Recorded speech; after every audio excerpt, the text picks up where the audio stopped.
है, वो बच्चा अपनी माँ की आंखों से समझ जाएगा कि मेरी माँ मेरे को डांटने वाली है, कहने वाली है, समझाने वाली, क्या करने वाली है। पापा को भी मूड देख के बात करता है अगला। मतलब लैंग्वेज, कुत्तों की भाषा हो, इशारों की भाषा हो, जानवरों की हो, एनवायरमेंट से भी वाइब्रेशंस कैच कर लेते हैं ऐसे बच्चे जिनका लिंग्विस्टिक अच्छा होता है। जरूरी नहीं है मैं हिंदी अंग्रेजी की बात कर रहा हूं। अब जिनका लिंग्विस्टिक अच्छा है बाय बर्थ, वो 5 साल की उम्र तक 10 भाषाएं सीखने की काबिलियत होती है उनमें। मतलब जितनी मर्जी लैंग्वेजेस सिखा दो वो कभी कंफ्यूज नहीं होंगे, कॉप अप कर जाएंगे आराम से। They are meant for language basically. अब अगर म्यूजिक अच्छा है और लैंग्वेज अच्छा है, ही इज अ सिंगर। ठीक है जी, म्यूजिक अच्छा है, लैंग्वेज अच्छी है, क्रिएटिव दिमाग है, तो गाने लिखने शुरू कर देगा, पोयम लिखनी शुरू कर देगा, गीतकार बन जाएगा। हैं जी, गीत गा भी सकता है और गीत लिख भी सकता है। लिंग्विस्टिक अच्छी है तो उसको पढ़ने का शौक भी होएगा, नॉवेल्स खुद ही होएगा अपने आप ही। और जिसको पढ़ने का शौक अच्छा है उसको लिखने का भी शौक होएगा ऑटोमेटिकली। कुछ दिनों के बाद उसने लिखना ही लिखना है जिसको पढ़ने का शौक होएगा। तो जिसका लिंग्विस्टिक अच्छा है उसको अगर किताब लिखनी नहीं आती तो बंदा डायरी जरूर लिखेगा। वो मतलब मेरे पास एक ऐसे पर्सन आए जिन्होंने मुझे कहा, डॉक्टर साहब 50 साल उम्र हो गई है, परमात्मा का दिया सब कुछ है, पर जिंदगी में ना अच्छा सा नहीं लगता कुछ। 3-3 फैक्ट्रियां हैं, खूब मोटी टर्नओवर है, पर अच्छा सा नहीं लग रहा। इंटर और इंट्रापर्सनल इंटेलिजेंस के बाद में अगर उसका लिंग्विस्टिक स्ट्रांग है, समथिंग इंपॉर्टेंट, अगर लिंग्विस्टिक अच्छा, अब उसके पास इंटर और इंट्रापर्सनल के बाद में उनका लिंग्विस्टिक अच्छा था। मैंने उनको बोला कि भाई साहब आप ना थोड़ा लिखा करो। बोलते लिखता तो मैं सारा दिन रहता हूं। मैं कहा वो जो कागजों में रिकॉर्ड बनाते हो वो नहीं कह रहा हूं, जो दिमाग में आ रहा है ना कुछ भी उल जलूल, वो लिखना है। Do you find yourself कि आधा घंटा ऐसा मिल जाए आपको? वो तो रात को ही पॉसिबल है डॉक्टर साहब। तो मैंने कहा आप एक काम करिए, 1 हफ्ते के लिए ट्रायल बेसिस पे मेरे कहने से रोज आधा घंटा जाने के बाद लिखना शुरू कीजिए, and just tell me after 1 week कि कैसा फील होता है। जैसे डॉक्टर देता है 3 दिन की ले जा दवाई, अगर आराम हो तो बताना। Like that. आफ्टर 1 वीक कहता यार मैं तो 1 हफ्ते की छुट्टी पे जा रहा हूं पहाड़ों पे लिखने के लिए। He was feeling like that कि यार शाम को लिखने बैठता हूं, सोचा था आधा घंटा लिखूंगा, रात रात बीत जाती है। They love to do that, simply they are meant for that thing, उसी के लिए बने हैं। वही चीज मिल जाए तो चाहिए ही नहीं उनको कुछ भी। तभी तो ये फकीर होते हैं, पेंटर हुआ चाहे राइटर हुआ, बाद में करोड़पति बने बात अलग है, लेकिन ये जिंदगी ऐसी जीते हैं उनको पता लग जाता है बचपन में कि ये चीज चाहिए। माँ बाप को भी आपने ये नहीं बताना है कि इसे लेखक बनाना है, ना ना ना ना, उनको इतना बताना है इसको जो पसंद हो वैसी नॉवेल्स लाके दे दो, पढ़ने का शौक डालना भर है, बस कुछ नहीं करना आपने, बाकी काम वो अपने आप कर लेगा। स्पोर्ट्समैन पैदा हुआ है तो उसको ग्राउंड तक लेकर जाना आपका काम है, बाकी वो रास्ते ढूंढ लेगा खुद ही। म्यूजिकल इंटेलिजेंस हाई है तो उसको बोलना है माँ बाप को कि जी बाकी पढ़ाई के साथ साथ सिर्फ 1 घंटा म्यूजिक की क्लास ज्वाइन करा दो। फिर वो बच्चा अपने 23 घंटे की मेहनत उस म्यूजिक क्लास के लिए काट लेगा। और ये गारंटी से कहता हूं, and it worked all the times, कि उस बच्चे को म्यूजिक क्लास डाल दी, मैंने बोला 2 महीने इसको पढ़ने को मत बोलो और म्यूजिक सिखा दो। म्यूजिक सिखा दिया। अब बोले जी 2 महीने पूरे हो गए, अब क्या करें? मैं कहा अब ये करो कि इसको बोलो कि अगर नंबर कम आए तो म्यूजिक क्लास छुड़वा देंगे। वो चस्का लगा दिया पहले, अब म्यूजिक क्लास के बिना बंदा जी नहीं सकता, उसके चक्कर में बेचारा पढ़ रहा है। वो उस 2 घंटे के इंतजार में 22 घंटे पढ़ा लो, कोई दिक्कत नहीं है उसको, लेकिन उसको वो चीज मिलनी चाहिए एक बार कि हां इसके बिना मैं नहीं रह सकता। और वो एक बार मिलने के बाद ही महसूस हो जाएगी ना, महसूस होने के बाद ही मोटिवेट होगा, महसूस होने से पहले मोटिवेट नहीं होगा। उसके लिए पेशेंस चाहिए होता है, उसके लिए माँ बाप को समझाना है और उसी के लिए आपको समझना है।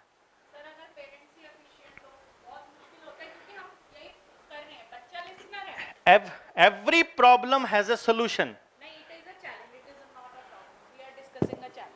अगर देखिए बात ये है, it's not a challenge actually. अगर आपकी कन्विंसिंग है, अगर आपने उसको बात सही बताई है, एफिशिएंट पर्सन को आप सीधा इंस्ट्रक्शन देके नहीं समझा सकते। फिर वहां ये टैबलेट काम करेगी जो मेरे वाली, कि 1 हफ्ता ट्राई करके देख लो, 1 महीना मेरे कहने से करके देख लो। आप देखोगे बच्चा जिस काम के लिए पैदा हुआ है, अगर वो उसे दिन में 1 घंटा मिल जाए, उसके पूरे दिन का बिहेवियर बदल जाता है। खुश भी रहना शुरू कर देता है, बात भी मानना शुरू कर देता है, पढ़ना भी शुरू कर देता है। यू विल फील उसका ऑटोमेटिक चेंज होता है, क्योंकि when you are doing what you are meant to do, आप अंदर से अच्छा महसूस करने लग जाते हो। इरिटेशन आधे टाइम तो हम दूसरे को गाली इसलिए देते हैं कि अंदर से दुखी हैं हम खुद। Don't you feel that? हम अंदर से मस्त हैं, भाड़ में जाओ ना दुनिया, अपन तो मस्त हैं ही। क्यों अपना दिमाग क्यों खराब करेगा? जिसको खुश रहना आ गया ना, वो बहाने ढूंढेगा खुश होने का।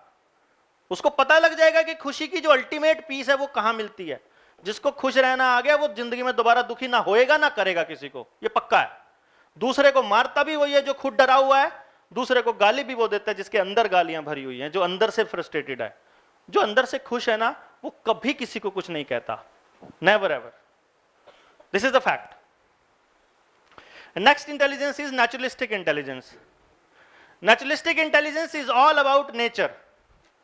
आप नेचर के साथ कितना कनेक्टेड फील करते हो। Nature in the sense natural जो भी है, जो भी नेचुरल है, मिट्टी, पानी, पहाड़, पेड़, कुत्ते, बिल्ली, गिलहरी, चींटी, मकोड़ा, जो दिखता है नेचर में, एवरीथिंग। जिसका नेचुरलिस्टिक अच्छा है उसको नेचर की हर चीज प्यारी लगेगी। कुत्ते से प्यार होगा उतना ही बिल्ली से होगा, उतना ही तोते से होगा, उतना ही भैंस से होएगा, उतना ही गाय से होएगा। हैं जी? इंसानों से भी होगा नेचुरली। इंसानों से इंसान के बिहेवियर पे है, क्योंकि जो नेचुरलिस्टिक इंटेलिजेंस वाले होते हैं ना, उनको वो जानवर ज्यादा अच्छे लगते हैं। ये वाला जानवर थोड़ा खतरनाक है। एक जिसका नेचुरलिस्टिक अच्छा होगा, उस बच्चे को सुबह 4 बजे उठाओगे ना तो एकदम मस्त उठेगा, पूरा दिन चहकता रहेगा। उस बच्चे को 10 बजे उठाओगे ना तो रोता हुआ सारा दिन बुरा हाल रहेगा उसका। अब ये पहचान कैसे करनी है? जिस टाइम पे मौसम चेंज होता है, जैसे आजकल का मौसम है, जब सर्दियों से गर्मियां, ट्रांजिशन पीरियड है, उस वक्त जिनका नेचुरलिस्टिक अच्छा होता है वो बच्चे चिड़चिड़े हो जाते हैं। उनको वो चिपचिप वाला जो मौसम है वो पसंद नहीं होता बेसिकली। इसका मतलब उनका नेचुरलिस्टिक अच्छा है। वो पेट भी मंगाएंगे आपसे, वो पेट चाहेंगे, या घूमना भी पसंद होता है उनको जंगलों में। पेड़ों के साथ कनेक्शन उनका बड़ा अच्छा रहता है। एनवायरमेंटल साइंसेस से जुड़ा हुआ कोई काम करना है, वाइल्ड लाइफ से जुड़ा कोई काम करना है, नदियों से जुड़ा, खेती से जुड़ा, जानवरों से जुड़ा, इतने सारे बिजनेसेस हैं उनके लिए। भाई वेटनरी साइंसेस में चले जाओ, आप जानवरों के डॉक्टर बन जाओ, आप एनवायरमेंटल से जुड़े हुए कोई भी एनजीओ, हाँ जी, वेटनरीज, हाँ जी। अब जिनका नेचुरलिस्टिक लो होता है, वो बच्चे ऐसे होते हैं, रात को जगा लो सुबह 4 बजे तक, सुबह ना उठाओ भाई, सुबह 11 बजे तक सोना है, सुबह 12 बजे तक सोना है। They will always tell you कि मम्मा रात को जगा लो, आपने सुबह नहीं उठाना। Not modern at all, not modern at all. इससे मॉडर्न का और उसका कोई फर्क नहीं पड़ता। जिसका नेचुरलिस्टिक अच्छा है ना, बचपन में सुबह उठा के एक बार ले जाओ, एक बार ले के जाओ, हफ्ता लेके जाओ, उसके बाद वो रह ही नहीं सकता बिना उठे सुबह। नेचुरलिस्टिक अच्छा है, एक डॉग दे दो इसको, उसको बोलो सुबह तेरे को घुमा के ले जाना है, आपके टाइम से पहले उठ जाएगा वो। मॉडर्न और पुरानी जनरेशन का कोई लिंक नहीं इससे हाथ। उसको नेचुरल चीजों से कनेक्शन आपको देना पड़ेगा। अब चस्का ही नहीं पड़ा उसको नेचर का, उसको पता ही नहीं कि नेचर का क्या आनंद है, तो वो हाई होते हुए भी डम पड़ा रहेगा घर में, उसे पता ही नहीं। फिर वो जो बातें क्लास में दोस्त करते हैं, अगर वो नेचुरल, अगर वो लिसनर पर्सनालिटी है तो उनका असर हो जाएगा बस, कि वो कहते हैं कि मम्मा सोने नहीं देती, मैं तो 10 बजे तक सोता हूं। फिर वो इसलिए 10 बजे तक सोता है कि मेरा दोस्त सो रहा है 10 बजे तक। सो आपको वो चस्का देना पड़ेगा। दैट्स व्हाट आई सेड ना। मतलब मैंने, ये एक नेचुरल चीज है कि मैंने बहुत से बच्चों को घर में पेट ले आए, हफ्ते बाद घर वालों को बोल दिया कि अब इनको बोलो कि होमवर्क करे बिना तो पेट के पास चला गया ना तो इसको वापस दे आएंगे। तो आते ही सबसे पहले होमवर्क करता, क्योंकि पेट के पास जाने की जल्दी है उसको। सिंपल है। अब जिसका विजुअल इंटेलिजेंस हाई है, उस बच्चे को अगर आर्ट क्लास नहीं दोगे, उस बच्चे को अगर आर्ट क्लास या फोटोग्राफी क्लास नहीं दोगे, तो वो बच्चा कार्टून देखेगा, वो बच्चा एनिमेशन देखेगा, वो बच्चा उन चीज विजुअलाइज, क्योंकि उसकी वो भूख शांत हो रही है ना आंखों वाली, वीडियो गेम खेलेगा। वो बच्चा जिसका विजुअल अच्छा है, उसकी गारंटी है कि उसको वही सब्जी घर में पसंद नहीं आएगी, वही सब्जी वो शादी में खा लेगा। उससे तेज मिर्ची की चीज वो बाहर खा लेगा होटल पे, लेकिन वहां पे नहीं खाएगा घर में। जिनका विजुअल बढ़िया है। वही बच्चे हैं जो कार्टून देख रहे हैं, तो वही बच्चे हैं जो बाहर खाना खा रहे हैं, घर पे नहीं खा रहे हैं।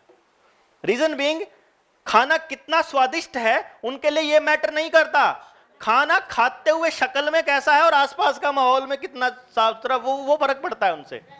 बिकॉज उनकी प्रेजेंटेशन इंपॉर्टेंट है उनके लिए, क्योंकि उनकी आंखें मांगती हैं वो चीज, उनकी बस की बात नहीं है, उनका विजुअल स्ट्रांग है बेसिकली। तो जिसका जो स्ट्रांग है उसको वही काम देना हम। अब किसी का विजुअल नेचुरलिस्टिक स्ट्रांग है और विजुअल अच्छा है, विजुअल से फोटोग्राफी हो गई, नेचुरलिस्टिक से नेचर हो गया, तो डिस्कवरी चैनल वाले ढूंढते हैं ऐसे ऐसे लोगों को जिनका नेचुरलिस्टिक और विजुअल अच्छा हो, वाइल्ड लाइफ फोटोग्राफी हो।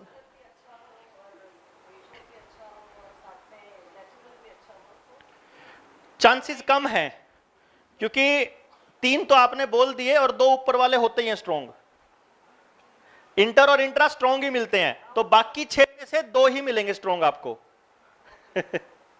वो तब पॉसिबल है जब ऊपर वाले 2 वीक होंगे।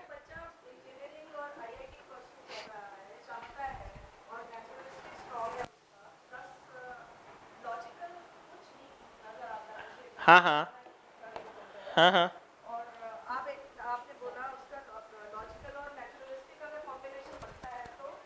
लॉजिक और नेचुरलिस्टिक का वैसे तो कोई कॉम्बिनेशन नहीं है, लेकिन नेचुरलिस्टिक अपने आप में कॉम्बिनेशन है। तो लॉजिक साइंस है और नेचुरलिस्टिक नेचुरल साइंसेज है।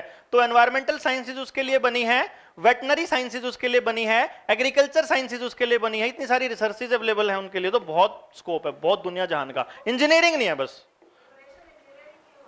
सर आजकल तो एनवायरमेंटल इंजीनियरिंग भी आ गई है, उसमें माइक्रो ऑर्गेनिजम्स का करते हैं, वो भी कंबाइन हो गया, लॉजिकल एंड दैट नेचुरलिस्टिक। अब मुझे बताने की जरूरत नहीं है आपको, अब आप पे कर लेंगे। ना, अब डू यू फील दैट कि अब अपने को बताने की जरूरत नहीं है? नाउ यू कैन जज आउट। एक बार देखा, अरे ये तो इस काम के लिए बना है, इसको ये वाली चीज दिला दो, बात खत्म, आगे रास्ता अपने आप ढूंढ लेगा वो। When you love your job ना, आपको काम करते हुए मजा आ रहा है ना, दिन रात का पता नहीं है, तो आपकी मतलब एक्सीलेंस आना मजबूरी है, एक्सीलेंस आएगा ही आएगा। और जब एक्सीलेंस आएगा तो लोग आप पे उठा ले जाएंगे, आपको जरूरत ही नहीं है। अब मान लो जो आपके लिए टाउन प्लानिंग करते हैं वो लोगों का विजुअल अच्छा नहीं है, तो वो कैसे विजुअलाइज कर पाएंगे कि कितनी जगह होनी चाहिए कि इतना पार्किंग हो जाए, इतना ये हो जाए? गधों को बिठा देते हैं। अब एनवायरमेंटल साइंसेज से जुड़े हुए जो फॉरेस्ट डिपार्टमेंट वाले हैं, वहां आप नेचुरलिस्टिक इंटेलिजेंसेज वाले बंदों को फॉरेस्ट डिपार्टमेंट में भर्ती कर लो, मजाल है वो एक पेड़ भी कटने दे देंगे, जान दे देंगे पेड़ के लिए, तो वो जानवरों के लिए तो वो मर जाएंगे। जिन बच्चों का नेचुरलिस्टिक अच्छा होता है ना, मजाल है उनके, कोई कुत्ते को हाथ लगा दे, कुछ भी कह दे, मेरे को मार लो जितना मर्जी, इसको नहीं कह दोगे। मतलब वो उसकी असल टैलेंट है, उसका असल उसका पैशन है, जरूरत ही नहीं है आपको फालतू जोर लगा, उसको समझाना थोड़ी पड़ेगा आपको कि पेड़ों की रक्षा कैसे करनी है। उसको आपसे दुनिया से ज्यादा पता है कि मेरे पेड़ कैसे बचेंगे, मेरे जानवर कैसे बचेंगे, मेरी सृष्टि कैसे बचेगी। म्यूजिकल वाले को आप थोड़ी बताओगे म्यूजिक कैसे बजाना चाहिए, उसको कुदरत ने दिया हुआ है ऑलरेडी। वो तो जब हाथ लगाएगा तो आप पे ही नहीं धुन निकलेगी, कुदरती अपने आप ही।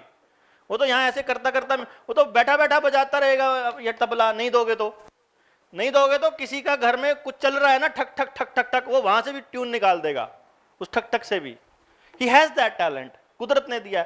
एक्सप्लोर करने का आपने देना है उसको, एनवायरमेंट आपने देना है, हथियार आपने देना है, टैलेंट उसके पास कुदरत ने दिया हुआ है। आपको ये समझाना है माँ बाप को, ये नहीं बना हुआ हर चीज के लिए। एवरेज लगा के देखोगे, अगर आप मान लो इतनी सारी इंटेलिजेंसीज को कैलकुलेट करके देखोगे, पढ़ने के लिए 15% लोग ही हिस्से में आएंगे, सिर्फ 15 से 20% लोग, इतना ही बने हैं पढ़ने के लिए। और जो बच्चा पढ़ने के लिए बना है वो बच्चा 75% से ऊपर नंबर नहीं ले सकता, क्योंकि वो आपके हिसाब से कभी नहीं लिखेगा जो आपने पढ़ाया है। वो डाइजेस्ट करेगा, अपनी मर्जी से उसका मतलब निकालेगा और उसको वो लिखेगा, एंड ही कांट स्कोर। उसका स्कोर आएगा ही नहीं। मैक्सिमम 80% स्कोर कर सकता है पढ़ने वाला बच्चा, लेकिन हमारे यहाँ रिसर्चेज में नंबरों वाले बच्चे जाते हैं, इसीलिए सारी रिसर्च फेल होती है, इसीलिए नोबेल प्राइज नहीं है हमारे पास, इसीलिए हमारे पास नई रिसर्चेज की इतनी कमी है, इसीलिए हायर एजुकेशन में कोई बच्चा नहीं जाना चाहता, क्योंकि उससे पहले ही सोचता है नौकरी मिल जाए किसी तरह छूटे पीछा इन किताबों से। क्योंकि हायर क्लासेज में एडमिशन ही उनको मिलता है जिनको नंबर मिले हैं, जो पढ़ के राजी नहीं है एक्चुअली, जो पढ़ने के लिए नहीं बने हुए एक्चुअली। तो that's why we need to understand this basic need of the society. और इसके लिए अपने को ऐसे काम नहीं चलेगा कि आपको खड़ा होना पड़ेगा, सिंपली बोलना भी पड़ेगा, आवाज भी उठानी पड़ेगी। ठीक है, जब तक नहीं बदलता तब तक हम वैसे ही सिस्टम के अंदर जितना चेंज हो सके उतना करो, नहीं हो तो कोई बात नहीं, हार्डली मैटर्स। तो ये थे नेचुरलिस्टिक इंटेलिजेंस तक का पार्ट। ये 8 इंटेलिजेंस हो गए। अब मुझे आप कोई भी काम उठा करके देखो, आपने कुछ काम करना है, उस काम के लिए कौन सी इंटेलिजेंस चाहिए पता लग गया आपको? बताओ मुझे क्या बताना पड़ेगा किसी बच्चे को?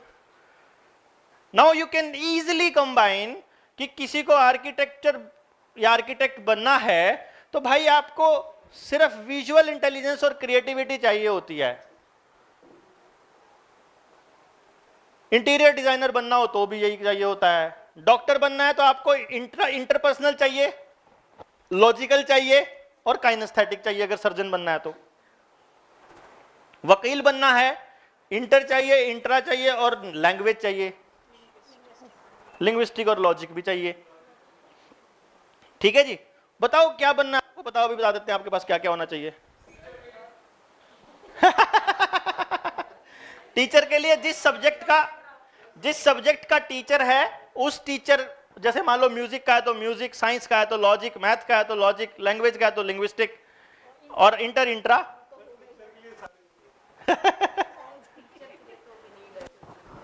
जी सर, बेसिकली प्रॉब्लम नहीं, चैलेंज जो है 10th के बाद 11th में परस्यू करते टाइम स्ट्रीम्स वाली बात पे ही आ रहा है कि और बच्चों का इंटरेस्ट और पेरेंट्स का कंपल्शन फॉर मैथ्स।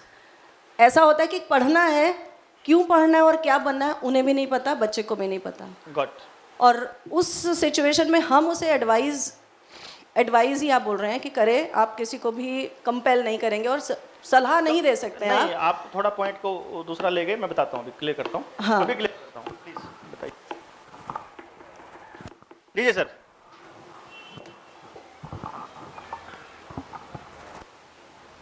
सर, मेरा क्वेश्चन है कि what is the difference between visualisation and imagination?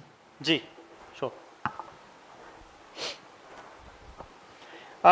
Visual और इमेजिनेशन में फर्क है और मैम ने पूछा है कि हम उनको सलाह नहीं देंगे।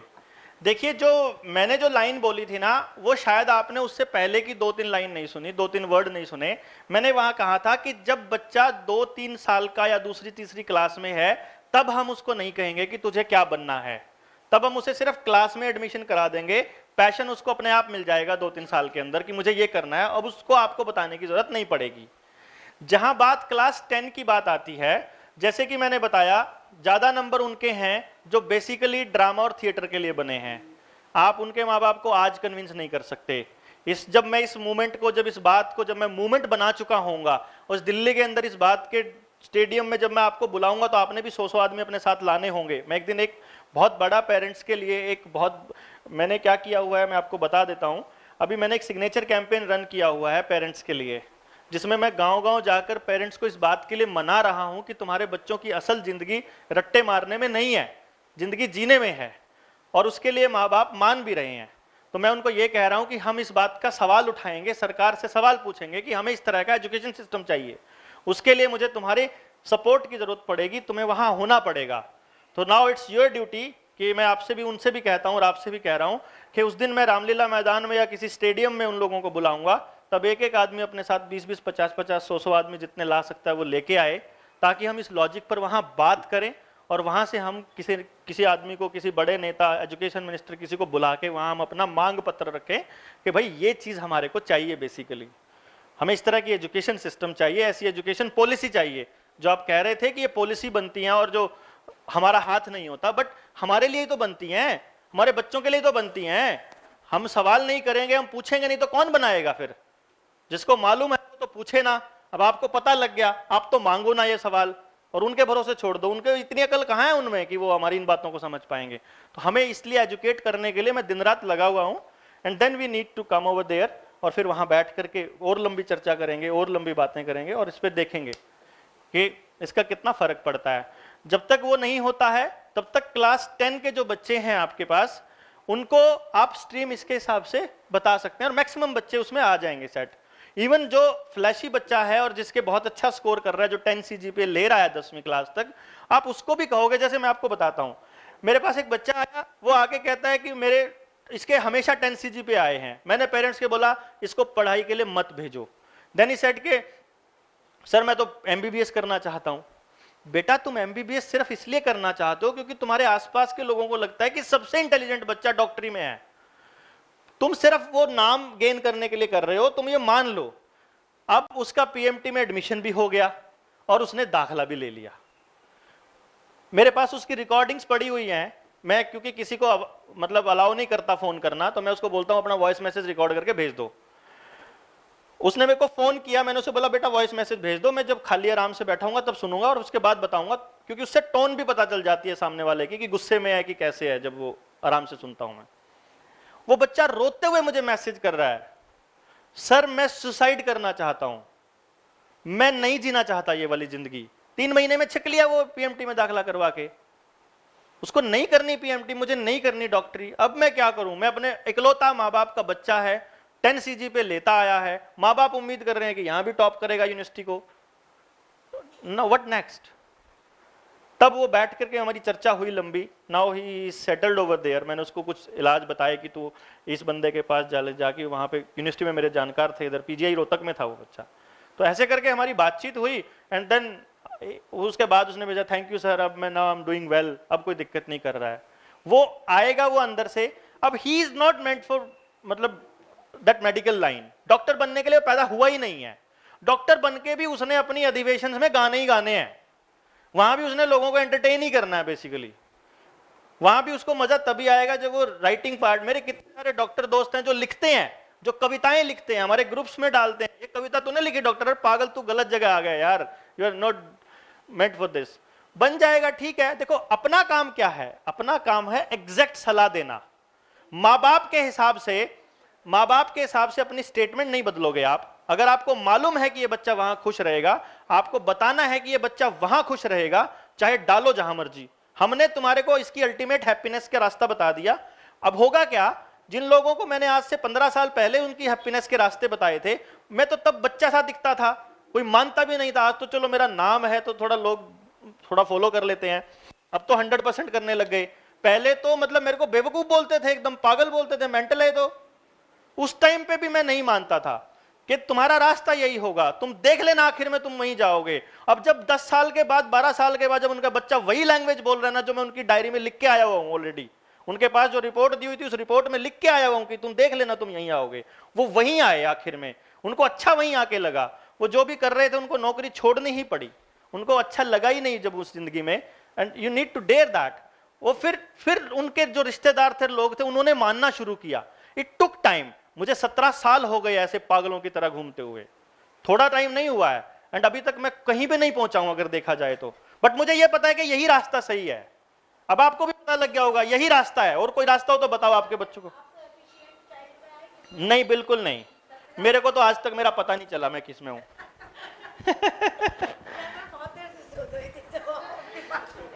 नहीं, मैं एफिशिएंट बिल्कुल नहीं हूं।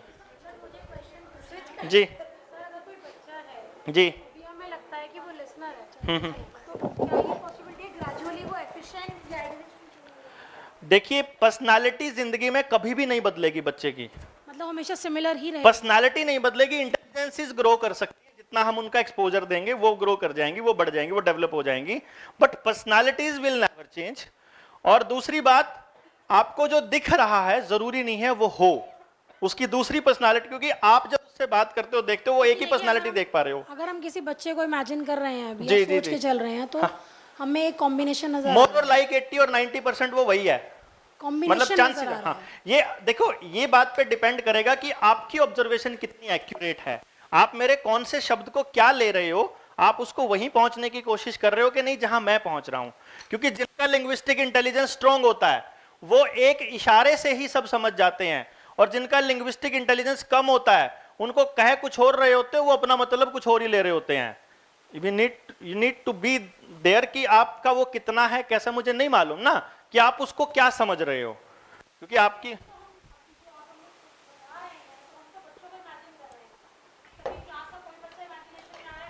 हाँ जो आ रहे हैं ना वो सही है, एकदम वो परफेक्ट है, जो पहले झटके में आ रहे हैं वो सही है। बट डेलिबरेटली अगर जानना शुरू करोगे तो कंफ्यूजन हो सकती है। उसके लिए एक्यूरेसी के लिए कि 100% एक्यूरेसी आए, हम उन बच्चों का कंप्लीट एनालिसिस आपके सामने रखेंगे, तब हम उसको डिस्कस करेंगे। तो आपके सामने आएगा, आपकी क्लास में आपके हर बच्चे की रिपोर्ट आएगी आपके पास। जी जी जी जी। देखिए, सजेस्ट ये बिल्कुल गलत है, बिना टेस्ट करे तो, बिना एनालिसिस किए तो बताना बिल्कुल ही गलत है। बच्चे का इंटरेस्ट नहीं है, वो इसलिए भी इंटरेस्ट कम हो सकता है कि वो उसका दोस्त कहीं और जा रहा है, किसी और यूनिवर्सिटी में दाखिला, किसी और स्ट्रीम में जा रहा है, और मैथ्स उसके माँ बाप शायद स्कोप ढूंढ रहे हैं कि कम से कम मैथ तो ले लेगा और कुछ नहीं हो तो ट्यूशन ही पढ़ा लेगा। वो इतना सा दिमाग में होता है, बस माँ बाप के इससे आगे होता ही नहीं है। तो आपको वो लॉजिकल इंटेलिजेंस चेक करनी पड़ेगी कि weather he is made for mathematics और नॉट, के अदरवाइज तो बिना मतलब कितने सारे बच्चे जो ज्वाइन करते हैं बाद में छोड़ना ही पड़ता है, उनको छोड़ना ही पड़ता है। They don't have any choice, because इनके बाद उनकी जिंदगी खराब सी होनी शुरू हो ही जाती है ऑटोमेटिकली, उनको पता ही नहीं चलता कि इस वजह से हो रही है। सो जी जी One parent called me. हाँ हाँ Actually, their child got science. On है ऑन है। Their child got science, and they wanted him to take commerce. ठीक है। और वो कह रहे हैं कि मैम मैं नहीं चाहती कि वो साइंस ले। आप बताइए, आपने तो पढ़ाया है उसे, वो कर लेगा नहीं कर लेगा, ये वो उन्होंने बहुत लंबी चौड़ी बात की। तो उस केस में मैंने तो एज अ टीचर यही सजेस्ट किया कि उसका अगर फर्स्ट विश, अगर वो हैप्पी है उस सब्जेक्ट को लेके, तो आप उसे लेने दो, जी क्योंकि एक साइंस ऐसी फील्ड है, उसे 2-3 महीने में पता चल जाएगा कि वो खुश रहेगा या नहीं रहेगा। जी और साइंस से वो कॉमर्स में आ सकता है, कॉमर्स से आर्ट्स में भी जा सकता है, लेकिन अगर कुछ लो ले लिया उसने, उससे वो हाई में नहीं जा पाएगा। तो वो इस चीज़ से कन्विंस हो गए कि चलो मैम 2-3 महीने, अगर वो खुद ही, मैंने कहा उसको खुद सरेंडर करने दो, अगर वो नहीं करेगा तो इसका मतलब ही विल डू, और अगर वो नहीं कर पाएगा तो अपने आप ही 2 महीने बाद आपसे कहेगा कि नहीं मम्मी मुझे ये नहीं करना। जी कल को आपके ऊपर वो I got your point, target ma'am. नहीं बनाएगा। देखिए, इसमें क्या है, इसमें 2 ड्रॉबैक हैं हमारे सिस्टम के। पहली बात तो ये कि हमारे टीचर्स के पास बहुत कम समय रहता है अपनी क्लास के बच्चों के साथ रूबरू होने का और ढेर सारी बातें करने का, क्योंकि ढेर सारी बातें जब हम करेंगे ना, जब हम उनके साथ अपनी शरारतें डिस्कस करेंगे कि जब मैं स्टूडेंट थी ना तब तो मैं ऐसे किया करती थी, जैसे आप वो बात बताओगे ना, फिर बच्चे खुल के आएंगे, मैडम इसने ये किया, इन्ने ये किया। तब तक अदरवाइज वो बिल्कुल डिसिप्लिन रहेंगे जब तक आप कीप क्वाइट एंड स्टैंड इस तरह से रहोगे। सो इतना खुलकर बात करने का अभी हमारे यहाँ ट्रेंड नहीं है स्कूलों के अंदर, ये एक थोड़ा दुर्भाग्य मानता हूं मैं। मतलब दूसरा, उस बच्चे का मन है साइंस लेने का, फिर तो कोई सवाल ही पैदा नहीं होता कि हम उसको रोक दें, मतलब फिर तो क्या ही सवाल पैदा होता है ना, क्योंकि अगर बच्चा अपने आप करके, अपने आप नुकसान भुगत के, अपने आप समझ जाता है, उससे अच्छी समझ दुनिया में किसी कोई नहीं है। और इस चक्कर में माँ बाप को बहुत साफ, मैं आपको एक बहुत बार बोलता हूं, मैंने बहुत बच्चों का 11वीं में पेपर देने वाले थे, स्ट्रीम चेंज करा के, यू वांट मतलब बिलीव कि मैंने आर्ट कैंसिल करा के उनको नॉन मेडिकल में दिलाया, नॉन मेडिकल कटवा के उनको मेडिकल कराई, नॉन मेडिकल कटा के उनको कराई। Everyone just asked a question, sir 1 साल खराब हो जाएगा, and I always convince them by saying that कि जिंदगी से तो अच्छा ही है ना, पूरी भरी जिंदगी खराब होने से तो बेटर है ना, जिस रास्ते लेकर जा रहे हो यहाँ जिंदगी खराब है, पर यहाँ सिर्फ 1 साल खराब हो रहा है। सो जब आप कन्विंस हो जाओगे, एक तो आपके पास रिपोर्ट्स आई जाएंगी 2-4 महीने में, 1 महीने भर में, तो वो आने के बाद में आपको कन्विंस पता ही होएगा कि ये बच्चा वाकई में किस चीज के लिए था।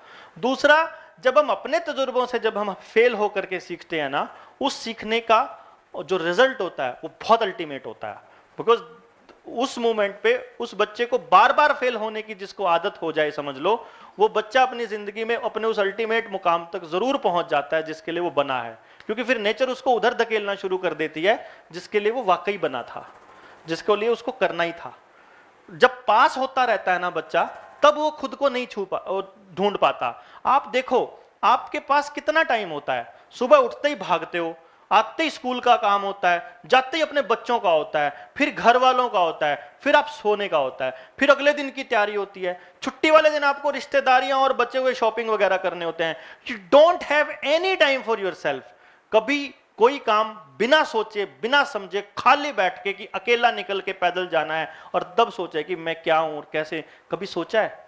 नो, क्योंकि आप पास होते चले गए, पास होते चले जाओगे, अपने आप को कभी ढूंढ ही नहीं पाओगे, क्योंकि आपको आगे से आगे धक्के लगते चले जाएंगे और आप वहां पहुंच जाओगे जहां के लिए आप नहीं थे। ऐसे ही घूमते रहोगे पागलों की तरह, आखिरी टाइम तक भी आप उस मुकाम तक नहीं पहुंचोगे जिसके लिए बने थे। हमें साइंस के मैथ्स इंटर, इंट्रा, लॉजिक और लैंग्वेज, उसको देखने के लिए हमें क्या साइंस के मार्क्स लेके अपन तो यही देखते हैं। रिपोर्ट से होगा, लेकिन बिना रिपोर्ट के कोई कैसे इसको पता कर सकते हैं कि बच्चे की ये इंटेलिजेंस अच्छी है? पूछ के सवाल के जवाब, हमारे यहाँ सच्चाई से जवाब देने का ट्रेंड नहीं है सर। यहाँ इमेज का बहुत ध्यान रखा जाता है कि इमेज खराब हो जाएगी, इसलिए जवाब वो देता है लोग, बंदे जो सामने वाले सुनना चाहें, जो अच्छे होते हैं। अच्छे बुरे की भी ट्रेंड बनाया हुआ है। हमने ऐसा ट्रेंड ही नहीं बनाया कि बच्चा कैसा ही भी हो हमने एक्सेप्ट कर लिया खुले दिल से। इसीलिए हम एक्सेप्ट ही उनको करते हैं जो हमारी तरह चलते हैं, टाइम से उठे, टाइम से बैठे, टाइम से खाएं, टाइम से पढ़ें, टाइम से इतने नंबर आए, ये करें। इसलिए उनसे सवाल पूछना बेमायने है। माँ बाप को वैसे नहीं पता, उनको वैसे ही नहीं पता। उन बच्चों को जो पैदा होने के बाद स्कूल जाना जब उन्होंने शुरू किया, उसके बाद से लेके 16 साल की उम्र तक कब उठेंगे, कब सोएंगे, किस टीचर के पास पढ़ेंगे, किस स्कूल में पढ़ेंगे, कितने ट्यूशन पढ़ेंगे, क्या लेना, सब कुछ तो हर कोई ले रहा है डिसीजन। जिस बच्चे ने 16 साल की उम्र तक कभी कुछ सोचा ही नहीं, आप कैसे बिलीव करोगे, आप कैसे ट्रस्ट करोगे कि वो सोच सकता है कि मुझे क्या करना है जिंदगी में? ही हैज नथिंग, उसके पास कोई थॉट नहीं है। सोसाइटी के लिए उसके पास कोई थॉट नहीं है, पड़ोस के लिए उसके पास कोई थॉट नहीं है, परिवार के लिए उसके पास कोई थॉट नहीं है, स्कूल के लिए कोई जिम्मेदारी नहीं है। He has nothing at all. आप देख लो, आपको इतने इररिस्पॉन्सिबल बच्चे नजर आएंगे। क्यों? क्योंकि आपने कभी उसको सोचने ही नहीं दिया, आपने उसको अपने तरीके से कराया। तो उससे पूछ करके you can't decide at all, फिर तो आपको अंधेरे में ही रहना पड़ेगा। हम ही कुछ भी बोल करके मैं बात को खत्म करना नहीं चाहता, but that is the truth. तो सर आप ये कहना चाहते हैं इफ वी गो इलेक्शन या कोई भी, तो ये क्या एक ट्रायल एंड एरर मेथड है? नहीं, इसका मतलब तो ये है कि आपने जैसे कहा देखिए आज तो ये है, आज तो सिचुएशन यही है।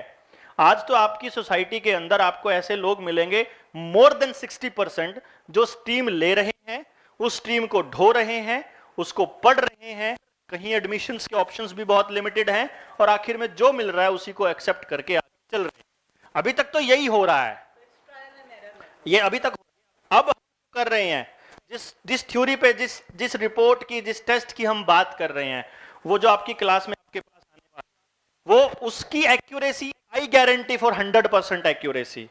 वहां आपको सिर्फ शुरू, अब उसमें कितना टाइम लगेगा, ये अब ये मेरी गलती नहीं है कि हमने अब शुरू किया, ये आपकी गलती भी नहीं है, ये उस बच्चे की भी नहीं है। बिल्कुल सही है। अब being the academic head of senior only, parents आते हैं humanity like that is the category of humanity. जी हाँ बच्चा जी, किस बेस पे उस बच्चे से कह दूं that you go for science, that to a medical, and you pursue that, and when you go with the first come और रिजल्ट ये परसेंट आता है तो आप कंटिन्यू करोगे, इससे कम आएगा तो हम आपको उधर ले जाएंगे। दूसरा फर्स्ट अभी फिलहाल तो यही करना पड़ेगा। हाँ तक बच्चा वही साइंस एग्जैक्टली, उसके बाद में ह्यूमैनिटी एग्जैक्टली, अभी तो यही करना पड़ेगा। मतलब trial and error is going of the session में आप बच्चे को दूसरा सब्जेक्ट दे दोगे तो क्या वो कोप अप कर लेगा? कुछ फर्क नहीं पड़ता।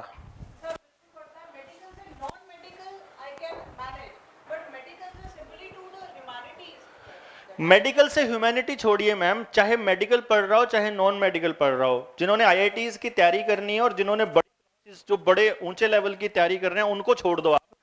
सारे बच्चे आखिरी के 2 ही महीने पढ़ते हैं।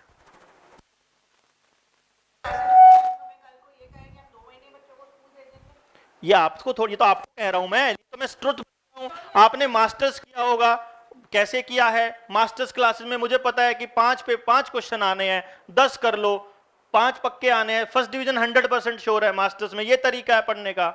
इवन MPhil में ये तरीका है कि ऑलरेडी किसी की थीसिस पढ़ के उसी को एक नाम बदलो, जगह बदलो और वो करो, वो कर दो। इवन रिसर्च में ये हो रहा है।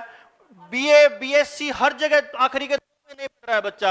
इवन इंजीनियरिंग में भी, इंजीनियरिंग कॉलेज में भी 2 महीने ही पढ़ रहा है। हम PhD करें हैं तो रिसर्चेस के हमारी 2 साल की जो होती है, जो 2 साल में कंप्लीट कर लेता है, वो 2 साल दो रिसर्च हाँ तभी तो करता है ना।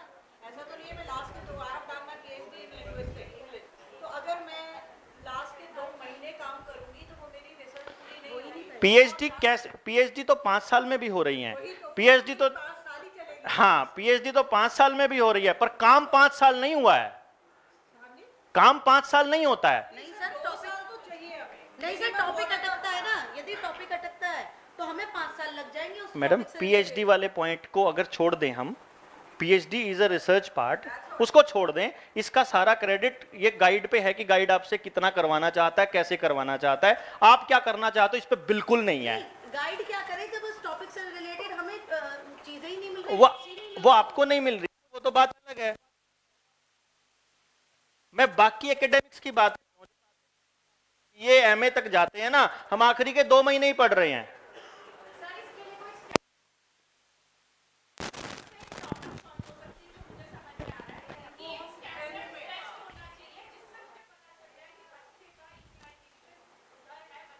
पोटेंसी है। बच्चे का पोटेंशियल का तो हमने बता दिया, इसका स्टैंडर्ड टेस्ट भी है ऑलरेडी। बता तो दिया, आपके पास रिपोर्ट आएगी 2 महीने भर में आ जाएगी, बता तो रहा हूं तब से, यही तो कह रहा हूं, आपके पास आएगी रिपोर्ट। आपके बच्चों का? हाँ, आप ही करेंगे। आपको आखिर में सिखाऊंगा, वो टेस्ट करना भी सिखाऊंगा, वो टेस्ट की रिपोर्ट पढ़ना भी सिखाऊंगा। जल्दी तो इसीलिए हो रहा है सारा कुछ। हाँ हाँ, वही तो सिखा रहे हैं, उसी को तो सिखा रहा हूं। अब आपके पास वो रिपोर्ट होगी जो बता, टीचर अब सिर्फ आपको पता हो या टीचर्स को नहीं पता हो तो क्लास में वो बिहेव कैसे। हाँ, तो टीचर्स को तो इसलिए बताया ना ये सारा का सारा, कि जब उनकी क्लास में उनकी टेबल पे उस बच्चे की रिपोर्ट पड़ी होगी तो उसके बारे में सारी इंफॉर्मेशन अब उनको एक्सप्लेन नहीं करना पड़ेगा किसी को। नाउ ऑल टीचर्स आर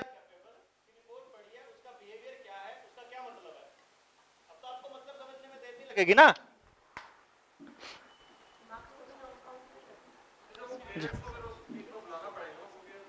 तो वो तो देखिए, वो हम ऑलरेडी कर चुके हैं कि आपको अगर क्योंकि हम बिल्कुल पहला स्टेप हमारा ये था कि स्कूल मैनेजमेंट, टीचर्स, पेरेंट्स, अगर इन तीनों का मकसद एक नहीं होगा तब तक इस प्रोग्राम की सक्सेस में डाउट्स रहेंगे। मैनेजमेंट ने सारी कहानी आपके ऊपर छोड़ दी, मुझे लगता है कि अब आप तैयार हैं। क्यों जी, अब आप मेरी फ्रीक्वेंसी पे हैं या अभी बचे हुए हैं कोई? क्या कहते हैं?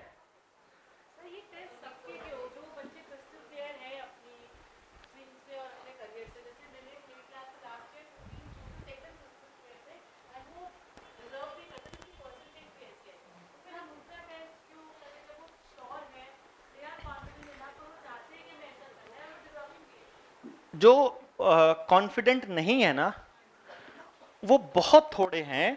वो इसलिए हैं क्योंकि उनके नंबर थोड़े आए हुए हैं। जो आप कॉन्फिडेंस को नंबर के साथ कनेक्ट करके दे रहे हो सिर्फ, मैं बताता हूं वो थॉट कैसे आता है।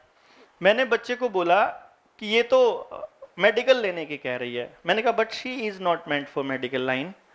सर लेकिन ये तो बचपन से कह रही है, पिछले 4 साल से कह रही है मुझे तो डॉक्टर बनना है।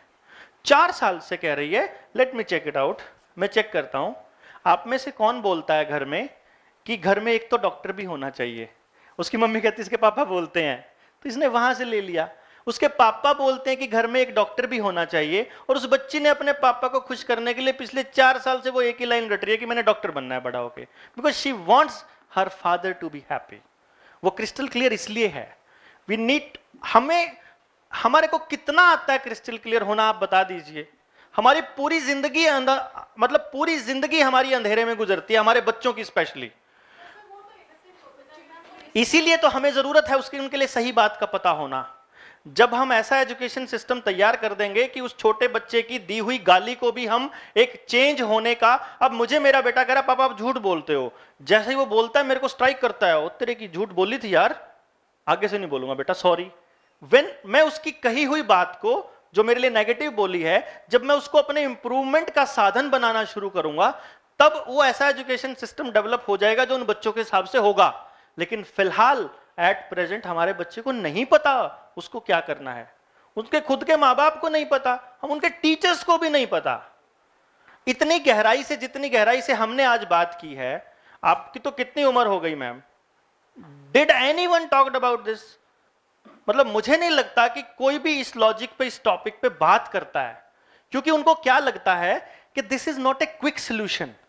जो मुझे पता है, मुझे इतने साल हो गए, मुझे ये भी पता है मुझे पता नहीं कितने साल और लगेंगे, बट स्टिल मुझे ये मालूम है कि इसके अलावा कोई रास्ता, मैं तो पूछता हूं इधर यू टेल मी कि इससे अच्छा रास्ता बताओ। ये कहकर कि सिस्टम ऐसा है, ये कहकर कि हमें यही करना पड़ेगा, ये कहकर कि ऐसी पॉलिसीज हैं, हम इससे पीछा नहीं छुड़ा सकते। Because change is the only thing which is consistent and which is permanent. तो चेंज होना पड़ेगा, हमारे को चेंज करना भी पड़ेगा, और अगली जनरेशन के लिए जरूरी है ये।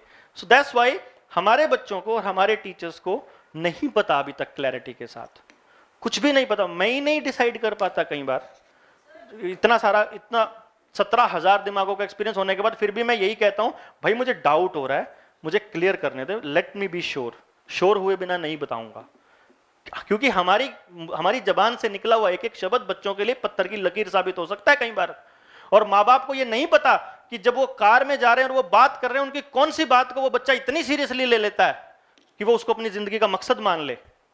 तो माँ बाप को ये बताना, समझाना, बताना हमारा फर्ज है बेसिकली। जब हमें पता होगा तो ही तो बता पाएंगे ना, हर एस्पेक्ट पे। इस टॉपिक पे अभी हम बात और करेंगे बहुत सारी, लेकिन उसके बाद इससे 3 गुना बात और कर सकता हूं मैं। हमारे पास बहुत बात है करने को, आपके पास इतने सारे एग्जाम्पल्स हैं अपनी लाइफ के, अब इतनी सारी बातें हैं, प्रॉब्लम्स हैं, वो सोल्यूशंस भी हैं उनके, जो हो सकता है आज उनके सोल्यूशन नजर नहीं आ रहे हो, पर लेटर ऑन बहुत अच्छे सोल्यूशन निकल के आएंगे।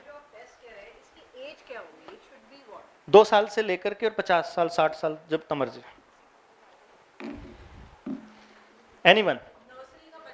Yes, we can do that, yes बिल्कुल। हाँ, इननेट इवैल्यूएशन की पैदाइशी उसके पास ये टैलेंट है, पैदाइशी ये बच्चा ऐसा है, अब इसको हमने इधर को लेके जाना। Yes, we can work, beginning से हम काम कर सकते हैं। हाँ जी, बिल्कुल बेस्ट होगा। Got it? So next topic हम करते हैं। नेक्स्ट जो हमारा टॉपिक है वो है learning methods, because that is also important. Class में हमें लर्न करना है तो उस पर हम चलेंगे। So I would like to have a 2 minute break.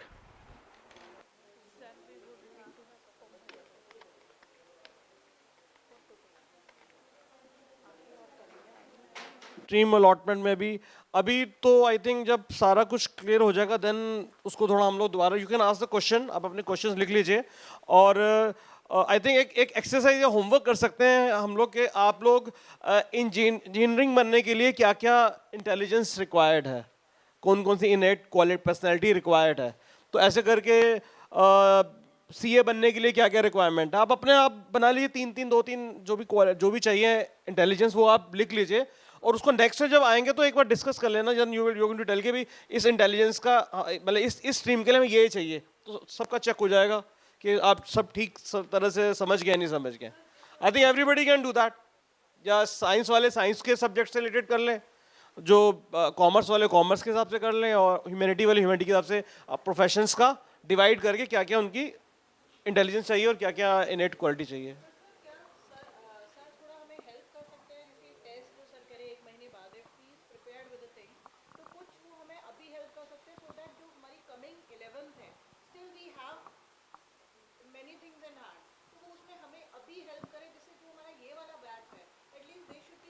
उसके लिए तो देखो, जो सर ने जो आपको बताए हैं, पर्सनालिटी बताई है, इंटेलिजेंस बताए हैं, वो क्लासेस में आपने ऑब्जर्व किया होगा पूरे साल।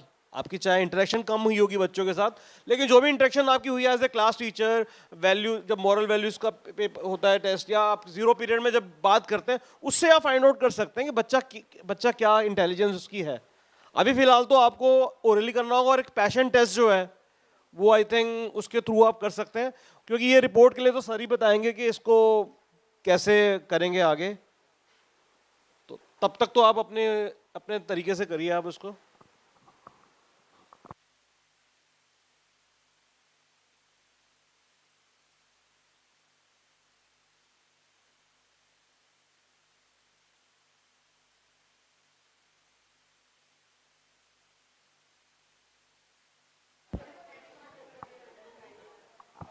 अब सर कह रहे हैं कि ये बहाने हैं जैसे बच्चे बहाने करते हैं सर हमें कि आज के लिए इतना ही बहुत है। Sir sir sir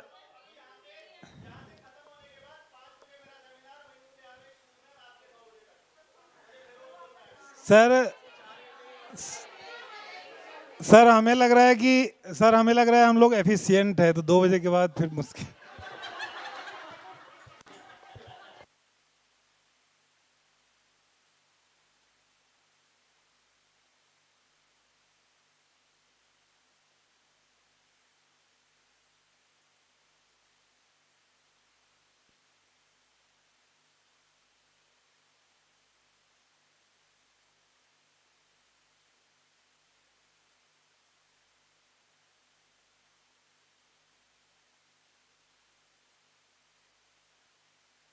we too have. चलिए, छोटी सी बात है सिर्फ, अभी फिर हमारे पास टॉपिक थोड़े बचेंगे और सवाल फिर हम नेक्स्ट टाइम पे ज़्यादा ले पाएंगे, खूब सारे। इसका ये फायदा होगा और कुछ नहीं, मुझे तो इतना ही टाइम लगेगा उसमें आगे भी। लर्निंग मेथड्स हैं क्लासरूम में जब आप याद कराते हैं, मान लो अभी जैसे अभी हमारा ट्रेंड है कि हमें चीज़ें याद करके लिखनी होती हैं, तो फिलहाल एट प्रेजेंट तो हमारे को उसी सिस्टम के हिसाब से चलना पड़ेगा। तो अगर हमें बच्चे का लर्निंग मेथड पता हो तो इट वुड बी ईजी कि उसको चीज़ें जल्दी याद हों। अगर हम उसको ये पता हो कि उस बच्चे का वो तरीका कौन सा है जिससे उसको जल्दी याद होगा। हर इंसान के 3 तरीके होते हैं याद करने के। वैसे तो और भी सेंसरी ऑर्गन्स हैं, जैसे हमारी नाक है, वहां से भी याद कर लेते हैं हम कि अच्छा आज नमकीन चावल बने हैं, ऐसे ही पता लग जाएगा ना सूंघ के ही, बताना बिना बताए। बट स्टिल क्योंकि क्लासरूम कंडीशंस की हम बात कर रहे हैं तो हम वहीं पे बात करेंगे। उनमें 3 तरीके हैं। One is the kinaesthetic, other is the auditory और विजुअल। आमतौर पे ये तीनों मेथड्स हर किसी में मिलते हैं, लेकिन इनमें से एक मेथड डोमिनेटिंग होता है जो सबसे ज्यादा होता है। ठीक है ना, जैसे अगर हम 100 को डिवाइड करें कि लर्निंग मेथड पूरा 100 मानने, उसमें से 33% एवरेज हो गया 33.3, तो जिसका 35, 37, 36 हो गया 1 मान लो, तो समझो वो डोमिनेट करता है। इसका मतलब वो ऐसा तरीका है जिससे याद करने में हमें मतलब टाइम नहीं लगेगा, क्विक याद हो जाएगा। ठीक है ना। अब सिर्फ हमें उस बच्चे का वो लर्निंग मेथड पता हो तो हमने उस बच्चे को सिर्फ इतना बताना है, बच्चे तूने ऐसे याद करना है बस। नाम लेके रोहन, सोहन, पिंकी, शिंकी, टिंकी, पिंकी, ये 6 बच्चे हैं, इन्होंने घर जाके ऐसे काम करना है क्योंकि ये काइनेस्थेटिक लर्नर है, और ये तुमने ऐसे करना है क्योंकि तुम ऐसे वाले लर्नर हो, बाकियों को ऐसे याद हो जाएगा। ठीक है ना जी। तो वो तरीका इतना सा पता लग गया क्लास में, हमें पता है, हमारे पास रिपोर्ट पड़ी हुई है सबकी, हमने उनको बुला के अलग से 1-1 मिनट तो लगानी है, बेटा तूने ऐसे याद करना है, बस बात खत्म। उसके बाद लाइफ टाइम उसकी जो एफिशिएंसी है, पहले जो काम वो 2 घंटे में कर रहा था वही काम आधे घंटे में, पौने घंटे में करना शुरू कर देगा। मतलब उसी काम को लर्न करना है, तरीका ही तो बदलना है सिर्फ हमने। फिर हमने अपनी बात को कहने का तरीका जो हम क्लास में कह रहे हैं, वो अगर हमारा सिर्फ लेक्चर मेथड है तो हमने सिर्फ इस चीज को भी गौर कर लेना है कि हमारी क्लास में कैसे बच्चे हैं। हम इसको ऐसे भी कन्वर्ट कर सकते हैं कि एक क्लास हम सारी काइनेस्थेटिक लर्नर्स की इकट्ठी कर लो, अगर ऐसा हो सकता है तो। मान लो अगर हमने सेक्शन तो बनाना ही है, एक पूरी की पूरी क्लास विजुअल लर्नर्स की है, तो टेंशन ही खत्म, वहां टीचर का काम एक ही बार में काम हो जाएगा, बहुत आसान हो जाएगा, क्योंकि लर्निंग हमने आसान करनी है ना बेसिकली उनकी, और अपना काम भी आसान हो रहा है। तो वो मेथड्स क्या है उन पर डिस्कस कर लेते हैं। सबसे पहले हम बात करते हैं ऑडिटरी लर्नर की। मैक्सिमम पॉपुलेशन ऑडिटरी लर्नर की होगी। जिस बच्चे का म्यूजिकल अच्छा होगा और जिसका लैंग्वेज अच्छी होगी, लिंग्विस्टिक इंटेलिजेंस अच्छा होगा, उनके पूरे चांसेस हैं कि उनका ऑडिटरी लर्नर भी अच्छा होगा। मतलब जिस बच्चे को नॉवल पढ़ने का शौक है और गानों का शौक है, समझ लो उसका ऑडिटरी लर्निंग अच्छी है। ठीक है। अब मतलब जरूरी नहीं है सबका हो, बट मोस्ट ऑफ द का मिलेगा। ऑडिटरी लर्नर की पहचान क्या है? ऑडिटरी लर्नर की पहचान ये है कि जो जब ये बुलेट गई थी ना, जिस को इस बुलेट ने परेशान किया था अभी अभी, जिसके इरिटेशन आई थी थोड़ी थोड़ी, वो ऑडिटरी लर्नर है, समझ लो अपने आप।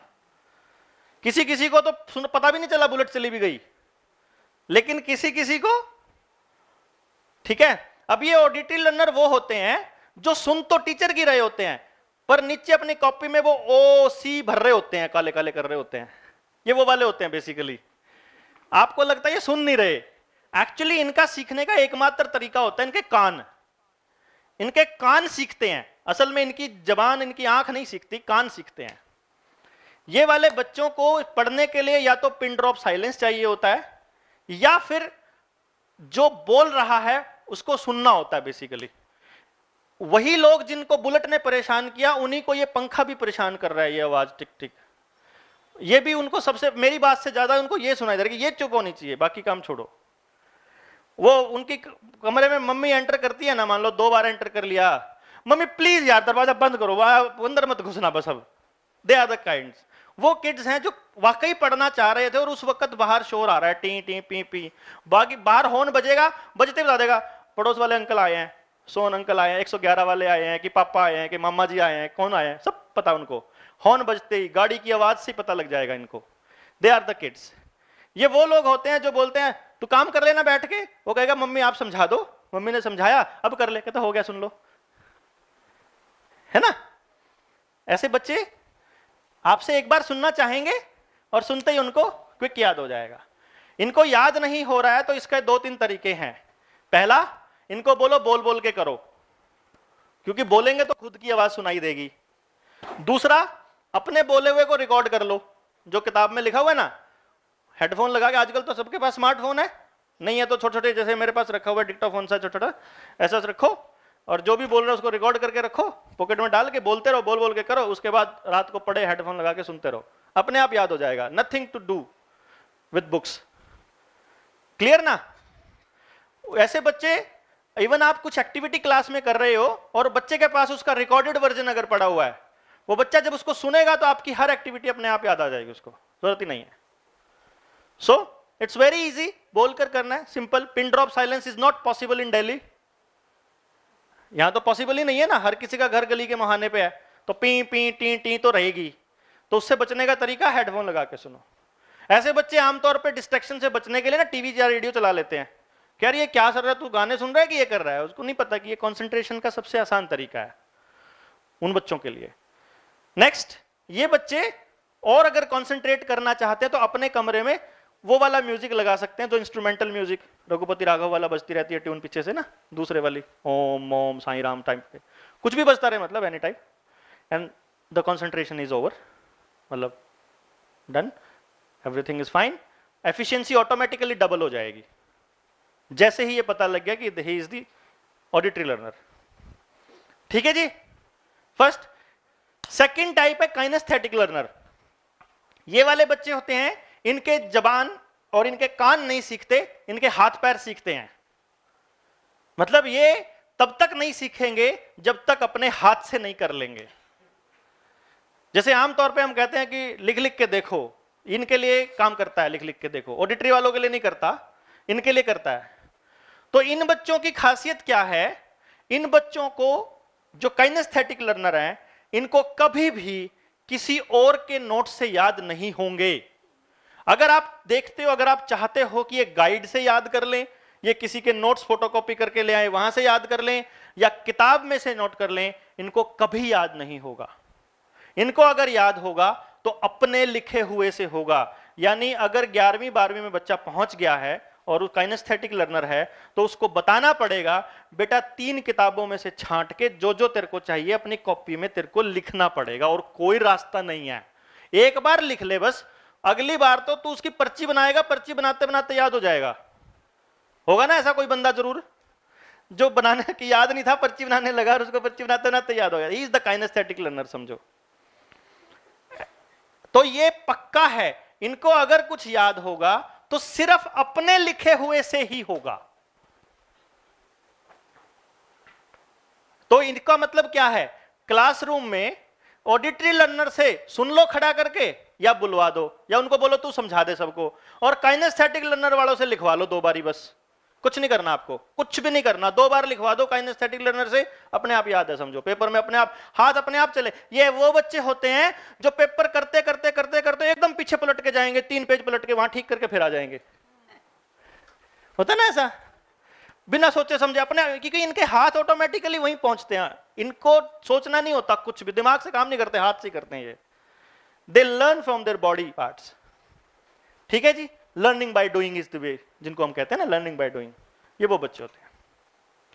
तीसरा विजुअल लर्नर होता है, वो विजुअलाइज करके सीखता है, मतलब वो फोटो खींचता है पहले तो, जो भी याद करने को दिया हुआ है देख लिया, लो सुन लो, सुनाने लगा, तीसरा नंबर वाला भूल गया, तीसरा पॉइंट, मम्मा एक बार बस तीसरा, एक छोटा सा बता दो बस, थोड़ा सा, ये वाले वो होते हैं, वो थोड़ा सा बताया फिर पूरी रेल बना देंगे, ये वो हैं रट्टेबाज, हाईली रट्टेबाज तगड़े। इनको वो चीज याद होगी जिसकी फिल्म ये दिमाग में चला सकते हैं आंख बंद करके, वो तो चीज इनकी पहली बार में याद हो जाएगी। जो इन्होंने फिल्म में देख लिया, इनको मूवी देखने का भी शौक होता है, कार्टून देखने का भी होता है, वीडियो गेम खेलने का भी होता है।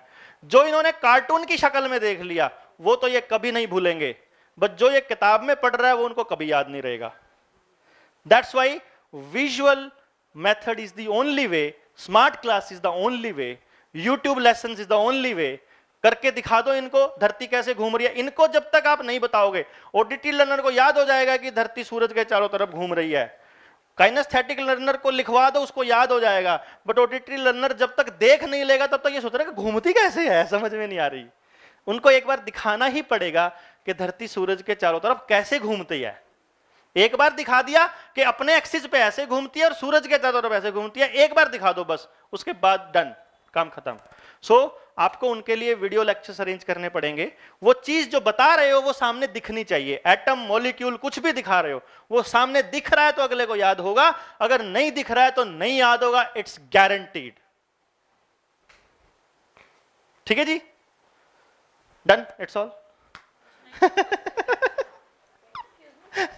जी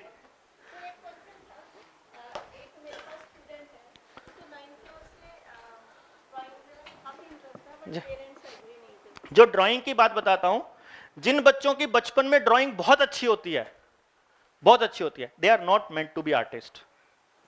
जिनकी बहुत वाहियात कलरिंग होती है ना, बहुत ही खराब, दे आर जेन्युइन आर्टिस्ट।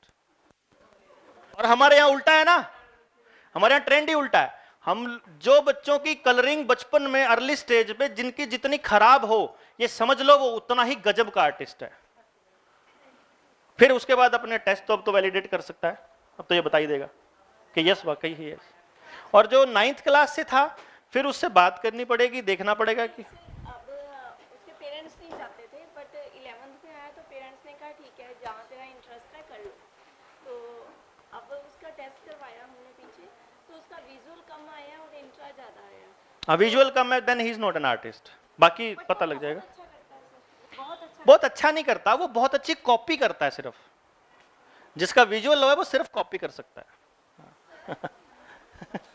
हाँ जी, यस प्लीज। कुछ बच्चे ऐसे होते हैं जो सुन के उनको समझ आ जाता है, जी जी, बट जब तक हम उनसे लिखवाए ना प्रॉपर्ली तब तक वो चीज़ याद नहीं रहती है। हाँ देखिए, सुन के काइनेस्थेटिक और ऑडिटरी दो डोमिनेटिंग हो सकते हैं बराबर बराबर। ये भी तो कॉम्बिनेशन पे तो डिपेंड करेगा ही ना, कि अगर मान लो काइनेस्थेटिक ऑडिटरी है तो उनसे लिखवाना भी पड़ेगा ऑब्वियसली।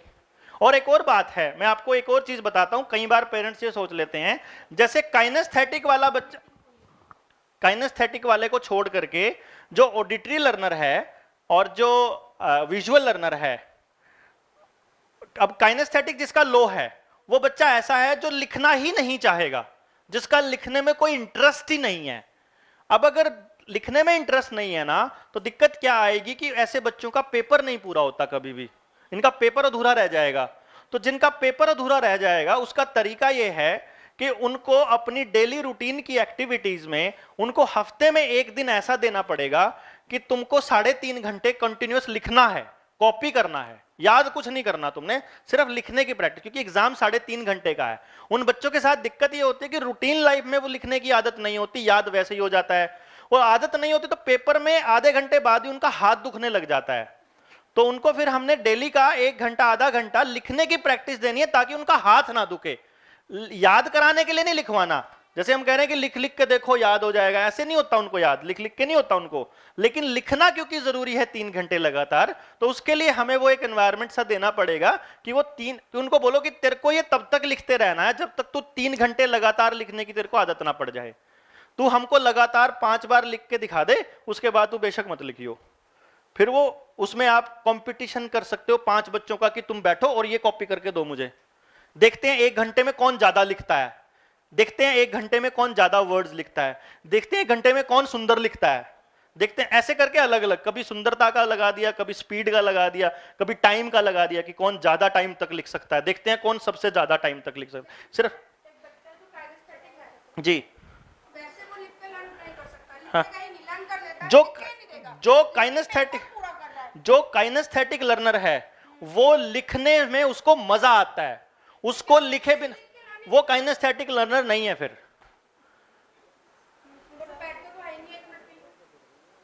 फिर वो एनर्जी लेवल आगे आएगा, और भी टॉपिक है। क्योंकि बैठना बिल्कुल भी नहीं है, लेकिन वैसे लर्न कर लेगा, लेकिन उसको बोलो ना कि लिख के दिखा दे। और भी टॉपिक है, और भी टॉपिक है, वो बताऊंगा मैं जी। सर एक स्टूडेंट है हमारा, उसे जब भी कुछ लिखने के लिए बोले तो वो हमेशा एक एक्सक्यूज देता है कि मेरे हाथों में पसीना आ रहा है, मैं लिख नहीं पा रहा।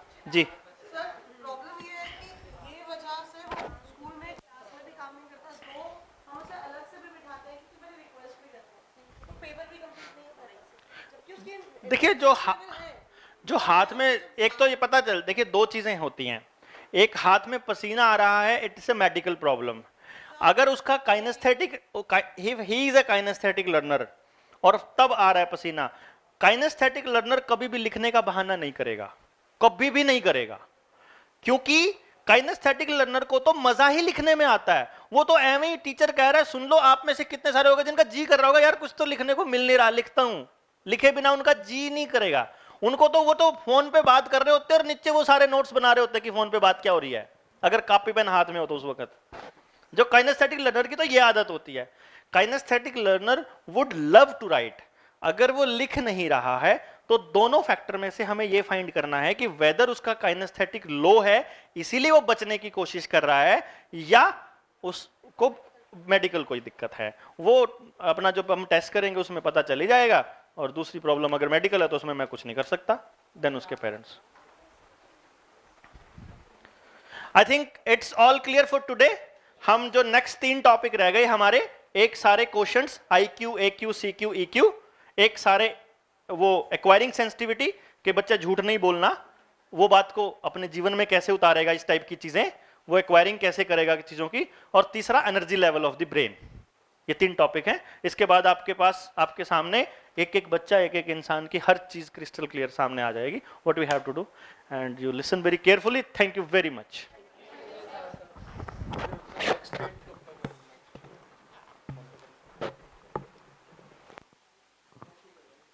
Okay, so next session, so we'll have it in the next week or when you want, like, so आप लोग date decide करके आप मुझे दे दीजिए, then we will decide the date, and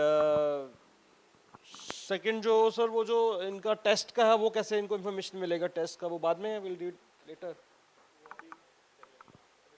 Okay.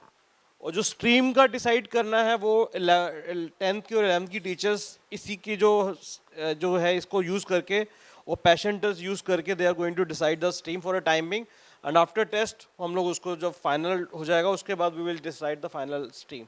तो वो आपको टाइम टेबल में थोड़ा इस तरह से करना होगा कि कुछ चेंजेस आ सकते हैं after before first term. And before going, just we will like that some of the teachers from from all unit, 2 teachers from all unit, just do the gratitude. Thanks karenge. Just because we are starting this thing, we have to be in the attitude of gratitude. So, aap 2 teachers, any teachers can speak that I am gratitude for 2. You have to speak. Just 2 teachers from each unit. I think 2 teachers from senior, 2 from senior secondary, ma'am. So we can start with you. आप लोग तो कर ही दीजिए. Thanks.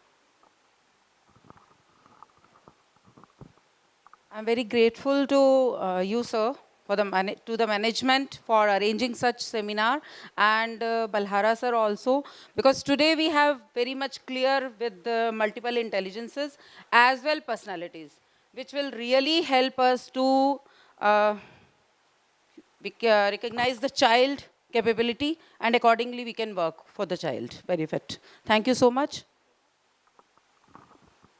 I owe my gratitude to Dr. Balhara and Sir for enlightening our knowledge, and definitely will bring the things in our practical life. Thank you so much, Sir.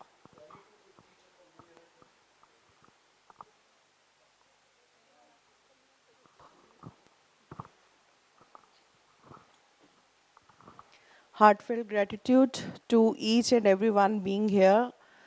Apart from Principal Sir and Dr. Balhara, we have many other series of thanking. Especially I was observing cameramen. The time Sir was moving to and fro from here and there, he was continuously in that motion. So my gratitude to you, Sir, also, and you also. Thank you so much.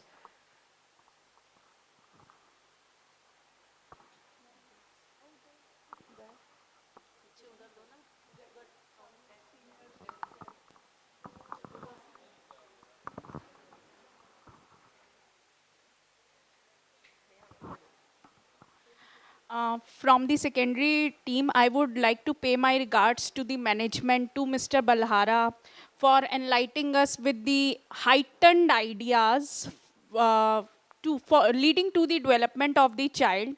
Obviously, through earlier sessions, we were told that we are limitless, but now we are told that you are a precious pearl which can create another pearl in the limited society called school. Thank you, sir, for enlightening us. Thank you so much.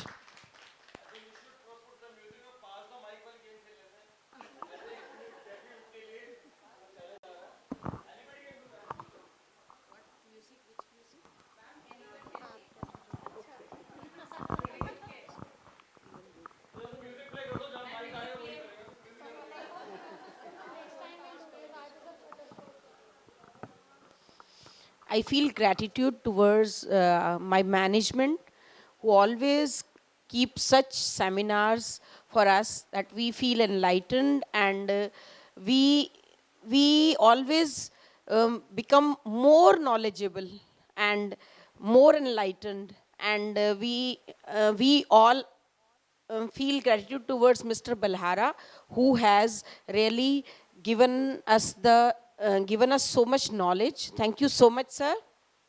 And we feel that in next sessions also we'll do the same. Thank you so much, sir. Good afternoon, everybody. My heartfelt gratitude to God Almighty first for providing me such a good platform, so that I feel proud today to be a teacher, because I have so many souls who I think I have to take care of. Thank you, God, for making me a teacher. Then my gratitude to our principal, sir, for providing us all such a platform that where we learn, enhance, and try to get the best out of our students. My gratitude to sir for coming here for such a motivational seminar and inspiring us to be the best teachers. I thank everybody here who was with us and your support. Thank you all.